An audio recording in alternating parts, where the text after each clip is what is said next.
इस कहानी को जरा ध्यान से सुनिएगा, क्योंकि ये कहानी आपके जिंदगी भर काम आएगी। नमस्कार दोस्तों, डे इंस्पायर्ड यूट्यूब चैनल में आपका दिल से स्वागत है। एक बार की बात है, एक समय महात्मा बुद्ध नगर वासियों को उपदेश दे रहे थे।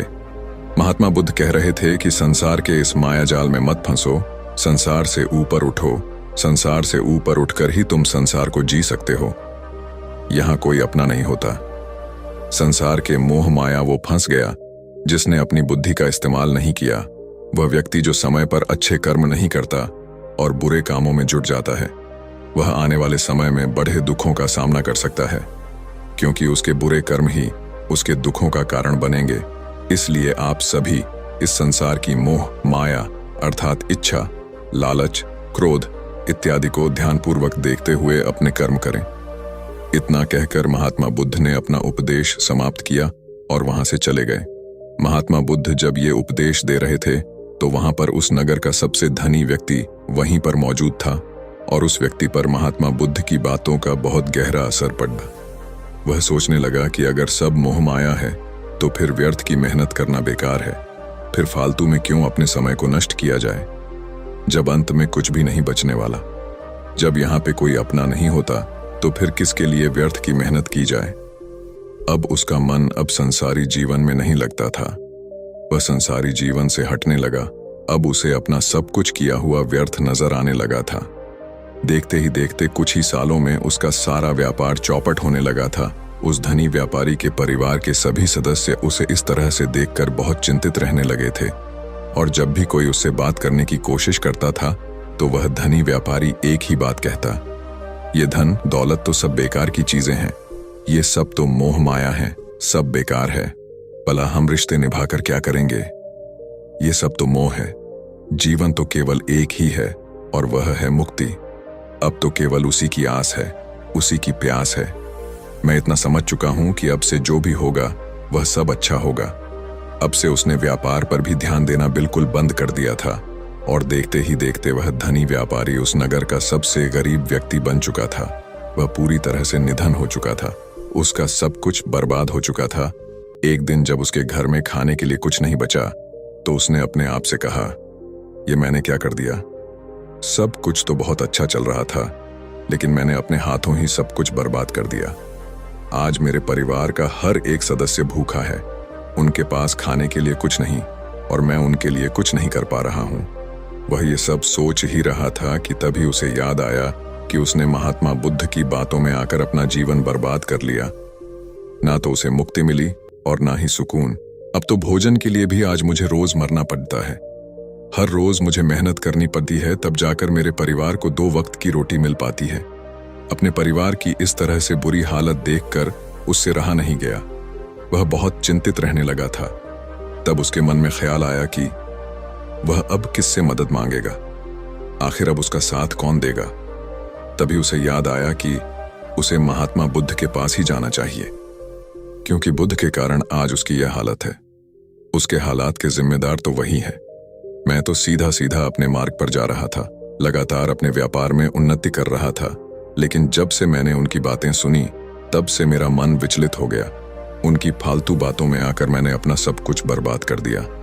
मेरे हालात के जिम्मेदार तो वही है, इसलिए मुझे उनके पास ही जाना होगा। अपने मन में क्रोध लिए 2 दिनों की लंबी यात्रा करके वह महात्मा बुद्ध के पास पहुंचा और क्रोध में आकर महात्मा बुद्ध से कहता है, हे बुद्ध, आपको कोई ज्ञान नहीं। आपने सत्य की प्राप्ति की है।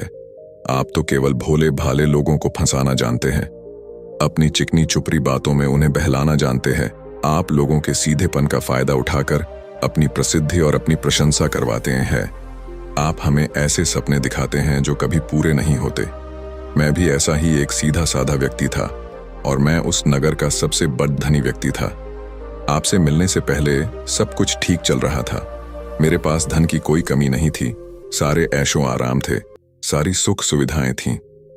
लेकिन जब से मैंने आपका उपदेश सुना, मैं आपसे इतना प्रभावित हो गया कि मैंने आपकी बातों को ही मानना शुरू कर दिया और वो सारी चीजें छोड़ दी जो मुझे संसारी जीवन से जोड़ती थीं। अर्थात संसार की सारी मोह माया मैंने त्याग दी, और आज देखिए, आपकी वजह से मेरा पूरा परिवार भिखारी बन चुका है। वह छोटी सी कुटिया में रहता है, यहाँ तक कि रोज के खाने के लिए भी नहीं है। आपकी वजह से मैं पूरी तरह से बर्बाद हो चुका हूँ। उस व्यक्ति के इतना कहने के बाद महात्मा बुद्ध शांति से मुस्कुराते हुए उस व्यक्ति से कहते हैं, आखिर तुम्हारे साथ क्या हुआ है और तुमने मेरी बातों का क्या मतलब निकाला? इस पर वह व्यक्ति महात्मा बुद्ध को सारी बातें बता देता है। आप कहते हैं कि धन दौलत की इच्छा करना ये काम सब मोह माया है से भरा है। आप सांसारिक जीवन को बुरा कहते हैं और खुद इस संसार में आकर भिक्षा मांगते हैं। आप आध्यात्मिक जीवन को अच्छा बताते हैं, किंतु मेरा एक प्रश्न है, इस आध्यात्मिक जीवन से हमें क्या मिलता है? इससे हमें क्या लाभ? आपने कहा था कि हमें आध्यात्मिक जीवन से सुख प्राप्त होता है, लेकिन मैंने तो जब से आध्यात्मिक जीवन अपनाया है तब से मुझे केवल दुख ही दुख मिला है। यहाँ तक कि मेरे पास जो कुछ भी था वह भी सब में खो बैठा हूँ। आप लोगों को झूठा सुख दिखाकर उन्हें अंधकार में ढकेल देते हैं। क्या यह वास्तविकता नहीं? इस पर महात्मा बुद्ध मुस्कुराते हुए उस व्यक्ति से कहते हैं, बेटा तुम बहुत दूर से आए हो, अभी तुम विश्राम करो। रात को आकर मैं तुम्हें तुम्हारे सभी प्रश्नों का जवाब दे दूंगा। पहले तो उस व्यक्ति ने इनकार किया, लेकिन महात्मा बुद्ध के आग्रह पर वह व्यक्ति महात्मा बुद्ध की बात मान गया और आश्रम में जाकर विश्राम करने लगा। रात्रि के बाद महात्मा बुद्ध उस व्यक्ति के पास आए और कहा, बेटा मैंने एक व्यक्ति की बात सुना, वो कह रहा था कि एक हाथी हवा में उड़ रहा था। उसने तो यह भी देखा कि एक बड़ी मछली अपने पैरों से जमीन पर चल रही थी और एक कुत्ता समुद्र की गहराइयों में सांस ले रहा था। वो व्यक्ति महात्मा बुद्ध की सारी बातें सुनकर महात्मा बुद्ध से कहता है, फिर तथागत उसके आगे क्या हुआ? आखिर आप चुप क्यों हो गए?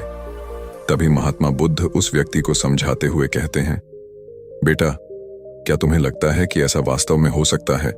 इस पर व्यक्ति जवाब देते हुए कहता है, बुद्ध अगर आप कह रहे हैं तो यह अवश्य ही सच होगा, क्योंकि आप इतने बड़े ढेर ज्ञानी हैं, आपने सत्य की प्राप्ति की है, तो आपके मुख से निकला हुआ हर एक शब्द तो सत्य ही होगा।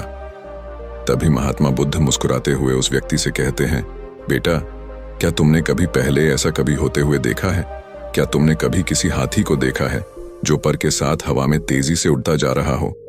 इसके जवाब में वह व्यक्ति कहता है, तथागत मैंने तो कभी नहीं देखा। तभी महात्मा बुद्ध कहते हैं, तुमने मुझसे प्रश्न क्यों नहीं किया कि आखिर वह हाथी आकाश में कैसे उड़ सकता है? इसके जवाब में व्यक्ति कहता है, हे तथागत, आपके मुंह से सुनकर मुझे ऐसा लगा कि मानो बात सत्य हो, और आप कह रहे हैं तो ये सत्य ही होगा, इसलिए मैंने आपसे एक भी बार प्रश्न नहीं किया। तभी महात्मा बुद्ध उस व्यक्ति को समझाते हुए कहते थे, कभी किसी की बातों पर मत जाना, बल्कि खुद विचार करो, संयम से सोचो कि उस बात में कितनी सच्चाई है। जो व्यक्ति कह रहा है क्या वह सच है? आखिर वह कहना क्या चाहता है? हो सकता है कि वह कुछ और कहना चाहता हो और तुम उसका अर्थ कुछ और ही निकाल रहे हैं। कम से कम तुम्हें एक बार प्रश्न करके ये समझना तो चाहिए कि आखिर वह कहना क्या चाहता है। अगर तुम मुझसे पूछते कि आखिर वह हाथी हवा में कैसे उड़ सकता है, तो इसका जवाब मैं तुम्हें अवश्य देता। मैं तुम्हें ऐसा बताता कि एक छोटा सा बच्चा अपने खिलौनों के साथ खेल रहा है, वह हाथी को हवा में उड़ा रहा है और कुत्ते को पानी में डूबा रहा, और रही बात मछली की तो वह उसे जमीन पर चला रही है। क्या ऐसा संभव नहीं हो सकता? इसके जवाब में व्यक्ति कहता है, हाँ बिल्कुल ऐसा हो सकता है। महात्मा बुद्ध उस व्यक्ति को कहते हैं, इसी प्रकार मैं कभी किसी को निर्धन या गरीब होने के लिए नहीं कहता। निर्धनता या गरीबी तुम्हारे विकास में बाधक बन जाती है, जिससे तुम और कुछ नहीं सोच पाते, ना ही कुछ समझ पाते हो। इन भिक्षुओं को देखो, जब इन्हें भोजन की आवश्यकता होती है तो यह भिक्षा मांगने के लिए निकल पड़ जाते हैं, लेकिन यह भिक्षा कहाँ से आती है? इसके जवाब में व्यक्ति कहता है, हे तथागत, हर कोई रोज मेहनत करता है ताकि उसके परिवार का पालन पोषण हो सके, और जो वह मेहनत करता है उसके बदले में उसे कुछ पैसे मिलते हैं। उन पैसों से भोजन खरीदता है और वही भोजन वो आपको भी सौंपता है और वहीं से भिक्षा आती है। तभी महात्मा बुद्ध उस व्यक्ति से एक और प्रश्न करते हैं, बेटा ये बात तो सत्य है, लेकिन तुम क्या मुझे ये बता सकते हो कि आखिर ये धन कहाँ से आता है? इसका जवाब देते हुए व्यक्ति कहता है, तथागत धन तो सभी लोग अर्जित करते हैं, सभी कमाते हैं। तभी महात्मा बुद्ध इस व्यक्ति को समझाते हुए कहते हैं, ठीक इसी प्रकार दुनिया में यदि हर कोई भिक्षा मांगने लग जाए तो आखिर भोजन कहाँ से आएगा? अनाज कौन उगाएगा? व्यापार कौन करेगा और लोगों की रक्षा के लिए धन कहाँ से इकट्ठा होगा, लोगों की जरूरतें कैसे पूरी होंगी। ये सुनकर व्यक्ति थोड़ा अचरज में पड़ गया और महात्मा बुद्ध से कहता है, किंतु हे तथागत, आप ही तो कहते हैं कि मनुष्य की इच्छा, कामना और वासना, लालच और क्रोध, ये सभी मनुष्य के विकार है और हमें इनसे दूर रहना चाहिए, तभी वह आत्मज्ञानी कहलाता है। तभी महात्मा बुद्ध कहते हैं, बेटा, मैं तो अभी भी यही कह रहा हूं कि मनुष्य को इन सब चीजों से दूर रहना चाहिए। इस पर व्यक्ति महात्मा बुद्ध की बात काटते हुए कहता है, पर दुनिया तो इसी पर चल रही है, इसके बिना भला या संसार कैसे चल सकता है। हर किसी को पैसों की जरूरत है, बिना पैसों के बाहर अपने परिवार को नहीं चला सकता, वह अपने परिवार का पालन पोषण नहीं कर सकता, वह अपने परिवार के लिए भोजन नहीं ला सकता, और यदि वह पैसे नहीं कमाएगा तो वह भूखा मर जाएगा।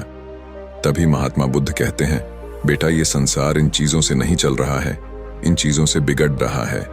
इस पर व्यक्ति कहता है, ये तथागत, आखिर आप क्या कहना चाहते हैं? मैं आपकी बात समझ नहीं पा रहा। संसार में इच्छा, कामना, वासना और क्रोध ही तो है, और जब हम इनका त्याग कर देते हैं तब हम अध्यात्म के मार्ग की ओर आगे बढ़ते हैं, अर्थात मुक्ति के मार्ग पर, यानी कि हम सन्यासी के मार्ग पर चलते हैं।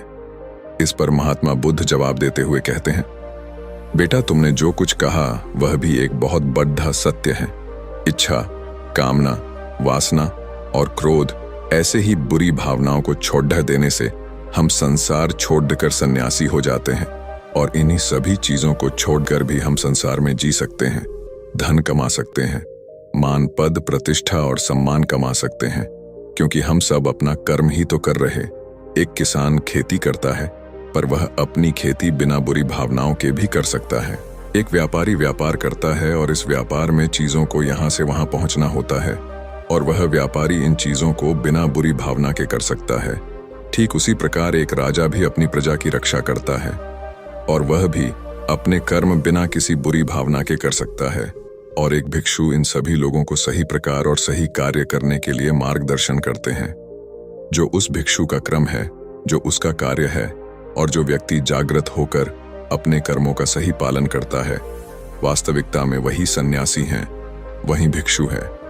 क्योंकि हम जो भी कर्म कर रहे हैं वह हमारा इस संसार में रहने के लिए, जीवित होने के लिए, जीवन जीने के लिए केवल एक माध्यम मात्र ही है। उसे छोड़कर हम कुछ भी नहीं पा सकते, और हमारे सभी कर्म करते हुए हमारा मुख्य उद्देश्य जागृत होना है, खुद को पहचानना है। एक बार यदि हमारे भीतर ज्ञान का उदय हो गया, तब हम चाहे जो भी करें, वह फिर संसारी हो या सन्यासी, सब एक ही होते हैं। इस पर व्यक्ति महात्मा बुद्ध से कहता है, हे बुद्ध, किंतु मैंने तो देखा है कि आप अपने संघ में उन लोगों को भी शामिल कर लेते हैं जो लोग अपने परिवार को छोड़कर आए, अपने माता पिता को, अपने बीवी बच्चों को छोड़कर आए। क्या आप उनसे कभी ये कहते हैं कि जाकर अपनी जिम्मेदारियां पूरी करो और धन कमाओ, और वहीं पर रहकर तुम आत्मज्ञान प्राप्त करो? उस व्यक्ति के प्रश्न का जवाब देते हुए महात्मा बुद्ध कहते हैं, क्या तुम हाथी को हवा में उड़ा सकते हो? इसके जवाब में वह व्यक्ति कहता है, नहीं, मैं नहीं उड़ा सकता। तभी महात्मा बुद्ध कहते हैं, केवल एक बच्चा ही हाथी को हवा में उड़ा सकता है। ठीक उसी प्रकार जिस व्यक्ति को जो बनना है वह तो वह बनकर ही रहेगा। जैसे किसी व्यक्ति को व्यापारी बनना है तो वह व्यापारी बनेगा, ठीक इसी प्रकार यदि किसी व्यक्ति को आत्मज्ञान की प्राप्ति करनी है तो उसे सब कुछ तो त्यागना ही होगा। आगे महात्मा बुद्ध उस व्यक्ति से कहते हैं, बेटा, क्या तुम सब कुछ छोड़कर आत्मज्ञान के मार्ग पर आगे बढ़ते, या फिर तुम ये सोच रहे थे कि इस रास्ते पर चलकर जीवन आसान हो जाएगा, जो होगा सब अच्छा होगा, सब कुछ अपने आप ही मिलने लगेगा, मुझे तो कुछ करने की आवश्यकता ही नहीं पड़ेगी, सारे दुख दर्द सब कुछ समाप्त हो जाएगा और जीवन में चमत्कार होने लगेगा और अंत में मुक्ति भी मिल जाएगी। महात्मा बुद्ध की यह बात सुनकर उस व्यक्ति को अपनी गलती का एहसास हो गया। वह महात्मा बुद्ध के चरणों में गिर पड़ा और कहने लगा, हे तथागत, आप सत्य कहते हैं। मैंने तो कुछ ऐसा ही सोचा था, क्योंकि मेरा व्यापार सही नहीं चल रहा था तो मुझे लगा कि सब कुछ छोड़कर सब मिल जाएगा, मुझे कुछ करने की आवश्यकता ही नहीं पड़ेगी और मेरे सारे दुख दर्द हमेशा हमेशा के लिए खत्म हो जाएंगे और मैं आत्मज्ञान भी प्राप्त कर पाऊंगा। तभी महात्मा बुद्ध उस व्यक्ति से कहते हैं, बेटा, भिक्षु हो जाना कोई आसान बात नहीं है, इसके लिए सब कुछ त्यागना पड़ता है। एक एक चीज जिसे तुम बहुत प्रेम करते हो वो सारी चीजें तुमसे एक एक करके दूर हो जाती हैं। तो क्या तुम भिक्षु बनने के लिए तैयार हो? क्या तुम सब कुछ छोड़कर अध्यात्म के मार्ग में आगे बढ़ना चाहते हो? इसके जवाब में व्यक्ति कहता है, हे तथागत, मुझे मेरी गलती का एहसास हो चुका है। मुझे भिक्षु नहीं बनना, मैं तो व्यापारी ही ठीक हूं। मैं तो अपने संसारी जीवन में ही खुश था। परंतु अब भी मेरे मन में एक प्रश्न शेष बचा है। अगर आपकी आज्ञा हो तो वह प्रश्न भी मैं आपसे पूछना चाहूंगा। तभी महात्मा बुद्ध उसे आज्ञा देते हैं। इस पर व्यक्ति कहता है, तथागत, आप ही तो कहते हैं कि धन नहीं कमाना चाहिए। पद, प्रतिष्ठा, अहंकार हमें दुख की ओर ले जाते हैं। और संसार में यही तो है। और क्या है, यदि हमें संसारी जीवन जीना है तो हमें ये सब तो करना ही पड़ेगा। तभी महात्मा बुद्ध मुस्कुराते हुए उस व्यक्ति से कहते हैं, क्या तुम्हें भूख लगी है? इस पर व्यक्ति कहता है, हाँ तथागत, मुझे बहुत भूख लगी है। तभी महात्मा बुद्ध उस व्यक्ति को भोजन करवाते हैं और उसे भरपेट भोजन खिलाने के बाद महात्मा बुद्ध उस व्यक्ति से कहते हैं, लो और खाओ, ये सब तुम्हारे लिए ही है। इसके जवाब में वह व्यक्ति कहता है, तथागत, मैं पहले ही बहुत ज्यादा खा चुका हूं। अब मुझसे और नहीं खाया जाएगा। मेरे पेट में अब जरा भी जगह नहीं रह गई है। यदि मैंने और अधिक खाया तो मेरा पेट दर्द करने लग जाएगा और फिर मुझे तरह तरह की परेशानियां होने लगेंगी। मैं परेशान हो जाऊंगा। तभी महात्मा बुद्ध मुस्कुराते हुए उस व्यक्ति से कहते हैं, बेटा, मैं भी तो तुम्हें यही समझाने का प्रयास कर रहा हूं कि जितनी जरूरत है उतना ही खाओ, क्योंकि हर चीज जब हद से ज्यादा हो जाती है तो वह नुकसान जरूर पहुंचाती है। फिर वह चाहे धन हो, चाहे इच्छा, चाहे लालच, या फिर कामना या वासना, सब कुछ हद से ज्यादा आपको नुकसान ही पहुंचाएगा और यह सब आपको केवल दुख ही देंगे। इसीलिए इन्हें नियंत्रण में रखना चाहिए। जितने की हमें आवश्यकता है उतना ही हमें चाहिए। और जब आप इसे नियंत्रण में रखते हैं तो यह कभी आपको दुख नहीं दे पाएगा। आप हमेशा सुखी रहो। आगे महात्मा बुद्ध उस व्यक्ति से कहते हैं, सुनो, धन कमाना आवश्यक है, क्योंकि धन की कमी नहीं होनी चाहिए, भोजन की कमी नहीं होनी चाहिए, किसी भी कार्य को करने के लिए मन में इच्छा की कमी नहीं होनी चाहिए। लेकिन उसी के साथ में यह भी ध्यान रखना है कि इच्छा अत्यधिक भी नहीं होनी चाहिए। और मैं तुम्हें यही समझाने का प्रयास कर रहा हूं। इसीलिए जाओ और धन कमाओ। व्यापार से, अपने कर्म से न केवल अपना बल्कि दूसरों का भला भी करो। जब तुम अपने किए कार्यों की सांसारिक कार्यों से लोगों का भला करते हो, तब तुम में और किसी सन्यासी अर्थात किसी भिक्षु में कोई अंतर नहीं रह जाता। बस सभी के मार्ग अलग हो गए हैं, लेकिन मंजिल एक ही होती है और तुम कभी मार्ग से भटकना नहीं। तुम लोगों की संगत में रहना जो तुम्हें अपने आत्मज्ञान के सीधे मार्ग पर ले चले, जो सांसारिक जीवन से हटकर नए जीवन में प्रवेश करवाएं, क्योंकि वे लोग बुराइयों से लड़ने में तुम्हारी मदद करेंगे। तुम्हें ताकत मिलेगी और तुम लगातार बिना विचलित हुए अध्यात्म के मार्ग पर लगातार आगे बढ़ाते चले जाओगे। इतना कहकर महात्मा बुद्ध शांत हो गए। वह व्यक्ति महात्मा बुद्ध को प्रणाम करके कहता है, ये तथागत, आपकी शिक्षा ये तो बिल्कुल अलग है। आप जो कहते हैं उसके पीछे का अर्थ कुछ अलग ही होता है, बहुत सीधा और सरल, लेकिन हम उसे समझ नहीं पाते। आपके पास चमत्कार का आश्वासन नहीं है, पर आपके पास वह मार्ग है जिसमें मार्ग पर चलकर मैं अवश्य ही अध्यात्म को प्राप्त कर सकता हूं, जिससे मेरा और लोगों का सभी का भला होगा। हे तथागत, ये मेरी ही गलती थी कि मैंने आपकी बातों का गलत मतलब निकाला और एक व्यापारी होकर भी मैंने अपने कर्म को छोड़ दिया और ये सोचने लगा कि अब अपने आप सब कुछ अच्छा ही होगा। लेकिन यह सत्य है कि अपने आप कुछ नहीं होता। जब हम हाथ पैर चलाएंगे, काम करेंगे, कर्म करेंगे, तभी हमें फल मिलेगा। जब हम हाथ पैर मारना छोड़ते हैं तो नदी का बहाव हमें अपने साथ बहाकर ले चला जाता है और तब हमारे हाथों में कुछ नहीं रह जाता। और यही मेरे साथ भी हुआ है। तथागत, आज से मैं आपको वचन देता हूं कि मैं अपना कर्म पूरी ईमानदारी के साथ करूंगा। आपके दिए हुए मार्ग पर मैं पूरी ईमानदारी से चलूंगा। मैं आपको वचन देता हूं कि मैं एक अच्छा व्यापारी और एक अच्छा इंसान बनकर रहूंगा। मैं आत्मज्ञान के मार्ग पर अपने कर्म करते हुए आगे बढ़ता रहूंगा। इतना कहकर वो व्यक्ति महात्मा बुद्ध को प्रणाम करके वहां से लौट गया।